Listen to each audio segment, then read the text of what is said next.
That is a very tough act to follow. Incredibly hard. I'm here today to talk about boxes. Breaking boxes. And reimagining your life, your company, your small business, maybe even your large corporation. But before I go on, I would like to take a few moments to thank a woman who raised me, my grandmother, who raised me as a single woman. And I want to thank the people who continue to inspire me today, my children, and the love of my life who's sitting in the audience today. Thank you.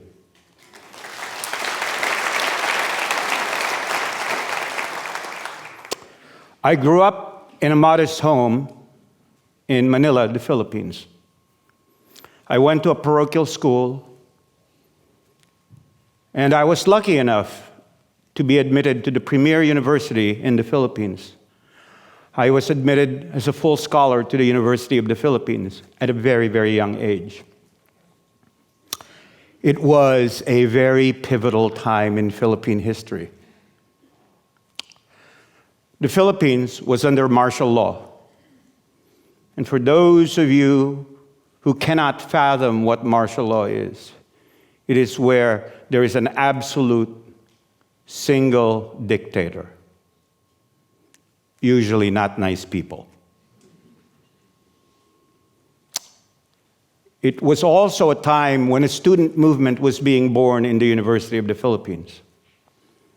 I became part of that movement. Millions of students demonstrated in the streets. We were, at that time, the fake ideology. We were, at that time, enemies of the state. So I was picked up and detained. Detention, by the way, is not like what happens in a school like this. It's not 3 hours at the principal's office. It is being arrested with no charges, no trial, no jury, no judge, no warrant, no nothing. And it also meant torture, electrocution, waterboarding, and rape. One of the most difficult things about being detained was people who decided they would like to put you in a box called solitary confinement.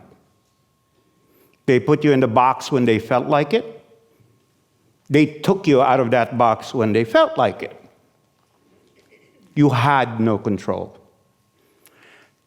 The only control I had was in my mind, where I reconstructed objects and deconstructed them. I would think about toys and breaking them apart. I would think about lasers. And I would think about Buck Rogers and Flash Gordon, which really dates me, by the way. And I learned how to basically pick any lock. I didn't do so in jail, by the way. A few months after, almost a year, they decided to release me. They probably got tired of me. Or I think they realized that somebody who was barely 17 wasn't really going to be a threat to national security. I was the lucky one, as I got released, because I bear witness to thousands of Filipinos who died during that regime. They just didn't die. They just disappeared. I went back to college, and I finished my degree, and I took my first job out of college. I was a teacher,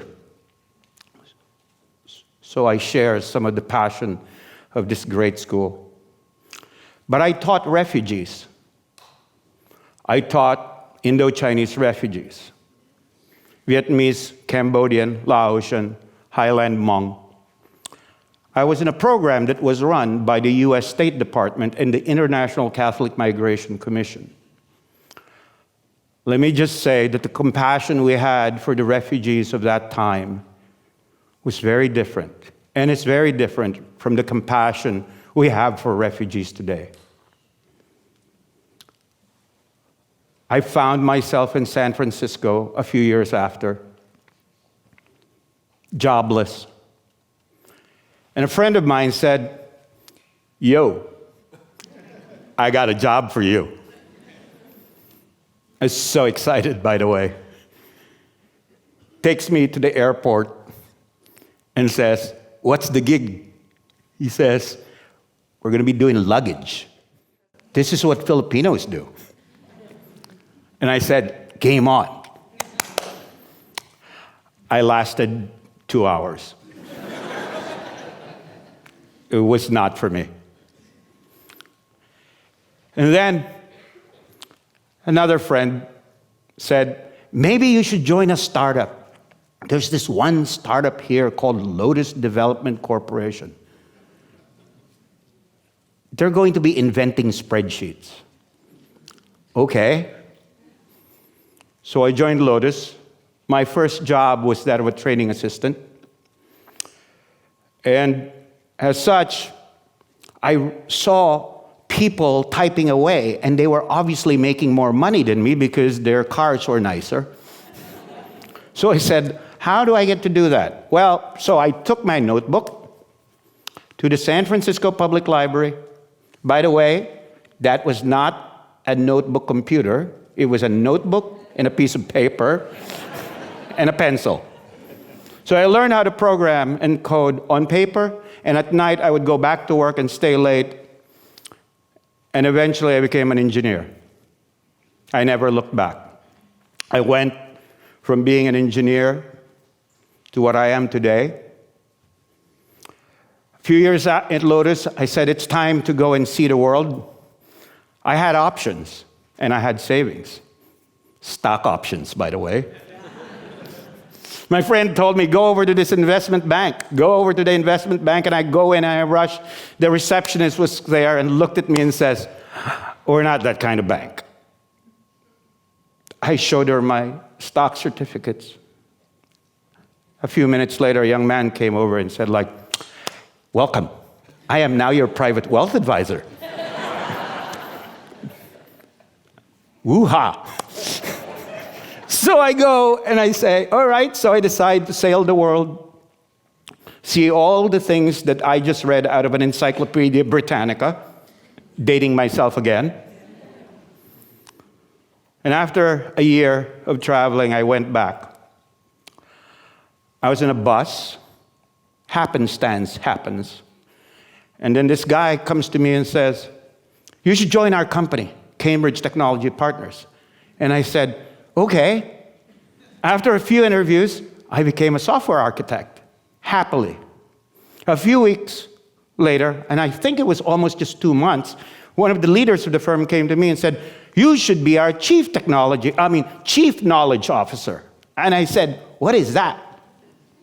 So I had to construct another box. But this one was a nice box. My job was to take and organize knowledge and information and data and techniques that we had in the company, package them and sell them to others, like a good consulting company. Reuse, reuse, reuse. After that wonderful experience at Cambridge Technology Partners, I was recruited to be a partner in a firm called Ernst & Young, called EY today. I remember my first day vividly, by the way, there. 555 California, high floor. I got led into the office. Wow. Corner office. Score. This young guy looks at me and goes like, "What are you doing there?" And I said, "I don't know. This is the partner's office. There's somebody coming. You better get out." I said, "I am that partner." So those days at Ernst & Young were actually very interesting because it was the height of the internet revolution, right? And I worked for 5 years at Ernst & Young. It was so exciting. I worked in finance, manufacturing, aeronautics, logistics, retail and consumer products, oil and energy, pharma, healthcare providers, healthcare payers, insurance, every industry. It was a fascinating time because everybody was rushing to the internet. Well, guess what? Some people stayed in their boxes, and some companies just stayed in those boxes. Too afraid of the internet. And where are they today? Dead. And the companies who heeded our advice are companies that you love today. How many people here use Apple? How many people here use Amazon? After E&Y, I took another turn and became the Global Chief Technology Officer of Citibank. At Citibank, I worked for Global Transaction Services. And at Global Transaction Services, we moved anywhere from $3 to $9 trillion a day. For those with calculators, it will return an E, because that is $1.25 quadrillion that does not appear on any calculator you own.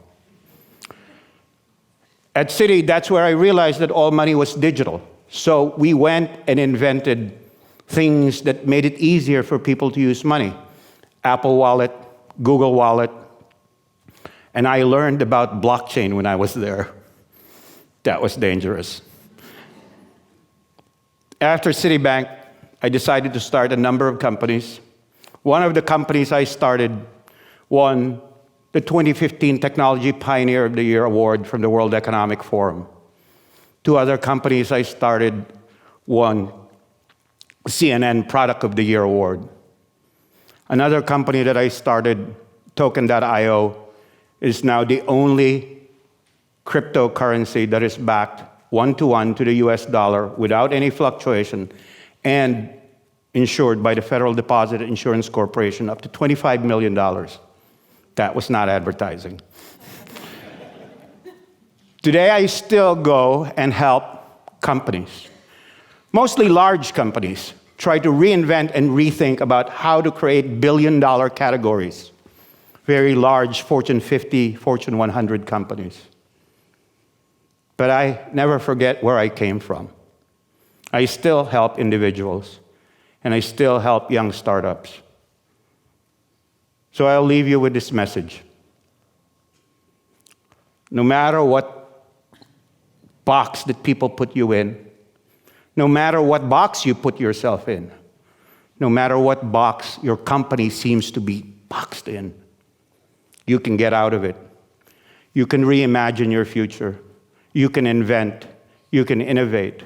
Remember that innovation is seeking the things that you don't even know exist. Remember that getting out of the box is important in life. That these boxes were mostly creations of people, of others for you. You are in control of your own destiny. You always are. Thank you very much. God bless you all.